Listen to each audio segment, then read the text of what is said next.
Hello, my name is Giovanni Montoguarnapa. I would like to start by saying thank you for coming here to listen to my speech, despite your very busy schedules. I would also like to start off this with a quote from Tony Robbins. Communication is power. Those who have mastered its effects can change their own experience of the world and their world's experience for them. All behavior and feelings find their original roots in some form of communication. It is important to be a competent communicator for various reasons.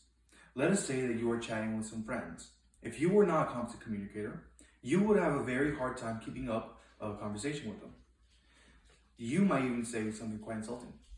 Another example is when something quite suspenseful or joyous happens, and you say something that's completely inappropriate for such an event.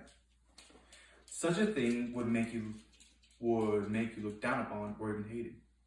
I've done that a few more times than I care to admit. That is why it is important to be competent.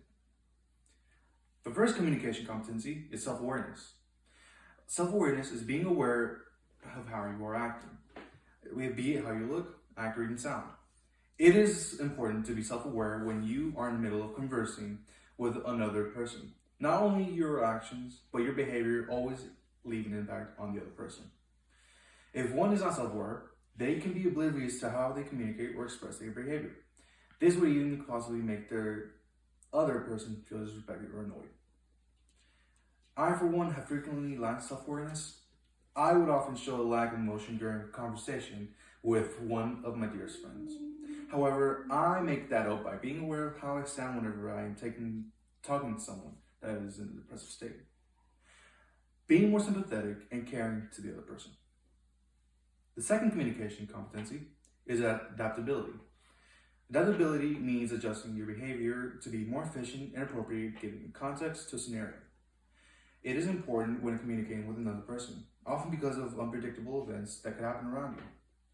For example, I was in a situation where someone was unconscious in the middle of a room. Everyone around me was shocked and terrified, and I was the only one that was able to calmly get the phone and call 911 for the paramedics. The third communication competency is empathy. Empathy is the ability to understand other people's thoughts and feelings, often said to consider a situation from another person's perspective, rather than your own. The reason this characteristic is so important is because it pulls you into another person's point of view, giving you insight on how another person might be feeling and understand how would happen should you take an action on something that would impact others. Oftentimes I am very empathetic, deciding on what action I would take based on how it would affect other people around me. The fourth communication competency is cognitive complexity. A cognitive complexity is the ability to understand a given situation in multiple ways. Basically saying that in a given scenario, people could take it in many different ways. Some ways not always taken in the best light. It is important to have a good complexity because it makes you more open-minded to any given scenario. One example I could give where I showed cognitive complexity is when one of my friends, who was usually an eccentric, enthusiastic person, greeted me with a very aggressive attitude. I was very confused on why they acted that way. However, I understood that everybody had bad days and decided to let them cool off and hopefully get them to tell me what happened. The fifth communication competency, the last one, is ethics. Communication competency pretty much revolves around ethics. It guides us in judging whether something is morally right or wrong, and treating people fairly.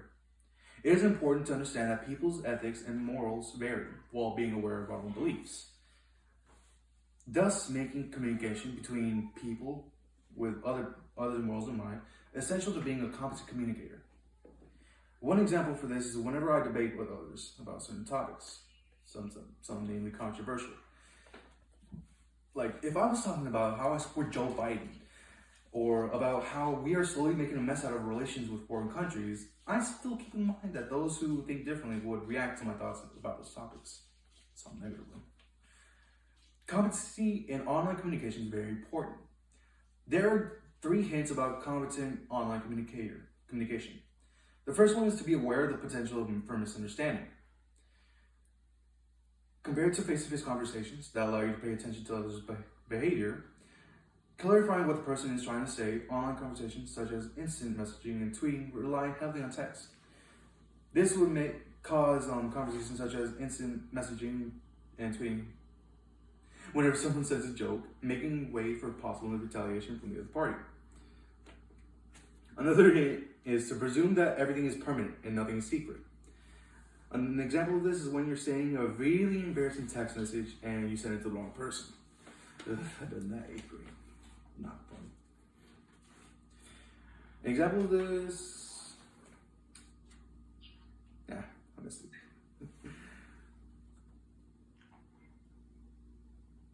The last thing is to avoid communicating in anger. For instance, if you get in a really, really hot argument with someone and you decide to send something negatively, be it online or privately, it could affect others even though you already feel satisfied. It is very important for everyone to at least listen to these hints. You never know what could happen when you text incompetently, whether you are confronted face to face for your actions or be humiliated for whatever you sent to someone random. Not everyone can be a competent communicator in just the blink of an eye, and not everyone can remember these characteristics every time they converse with someone else. However, it is also important to study these skills in order to communicate competently. Communication leads to a community, that is, to understanding, intimacy, and mutual valuing. Roll the mate. Thank you.